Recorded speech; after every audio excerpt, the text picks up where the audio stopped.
ഇത് ഇന്നിപ്പോ നമ്മളെ ചാള കുറച്ച് വാങ്ങിച്ചിരുന്നു. അപ്പൊ ഈ മറ്റേ ഉള്ളി മുളകൊക്കെ ചതച്ചിട്ട് പണ്ട് നമ്മൾ വറ്റിച്ചെടുക്കും. വെറുതെ ജസ്റ്റ് ചതച്ച മുളകും കുറച്ച് ചെറിയുള്ളി, ഒരു കഷ്ണം ഇഞ്ചിയും പച്ചമുളകും കറിവേപ്പിലൊക്കെ കൂടി ചതച്ചിട്ട് വാളംപുളി കേട്ടോ ചേർത്തേക്കണേ. ആ വാളംപുളി ചേർത്തിട്ട് ഇതേ വറ്റിച്ചെടുക്കാനാണ് വെളിച്ചെണ്ണ ഒഴിച്ചിട്ട്. നല്ല ടേസ്റ്റാണ് കേട്ടോ അത്. നമ്മൾ ഒരു മസാലയും വേറെ ചേർക്കുന്നില്ല, മല്ലിപ്പൊടിയോ തേങ്ങയോ ഒന്നും ചേർക്കാണ്ട് ഇങ്ങനെ വറ്റിച്ചെടുക്കും. പണ്ടൊക്കെ നമ്മൾ ചാള പെട്ടെന്ന് ഉണ്ടാക്കിയെടുക്കുന്ന ഒരു സംഭവം അത്. നല്ല ടേസ്റ്റാണ് ഇത് വറ്റി വരുമ്പോൾ.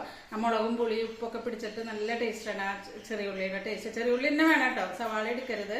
നല്ല ടേസ്റ്റാണ്. എല്ലാവരും ഒന്ന് ഉണ്ടാക്കി നോക്കൂ, അടിപൊളിയാണ്.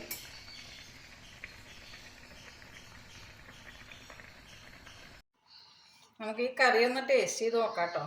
ഭയങ്കര ടേസ്റ്റാട്ടോ അത്. നിങ്ങൾക്ക് ഇത് കാണുമ്പോൾ തന്നെ കൊതി വരുന്നില്ലേ? നല്ല ആ പുളി ഉപ്പൊക്കെ നല്ല ടേസ്റ്റ് ഉണ്ട്. ചൂടുള്ള ചോറിൻ്റെ കൂടെ കഴിക്കാൻ നല്ല സൂപ്പറാണ് ഈ കറി. സിമ്പിളായിട്ടുള്ളൊരു കറിയാണ്, എല്ലാവർക്കും പെട്ടെന്ന് ഉണ്ടാക്കിയെടുക്കാം. ഇപ്പോഴത്തെ കുട്ടികൾക്കായാലും ഇത് പെട്ടെന്ന് ഉണ്ടാക്കിയെടുക്കാൻ പറ്റുന്ന ഒരു കറി. ഇതിൽ വേറെ ഇൻഗ്രീഡിയൻസ് ഒന്നും ചേർത്തിട്ടില്ല. എല്ലാവരും ട്രൈ ചെയ്ത് നോക്കും.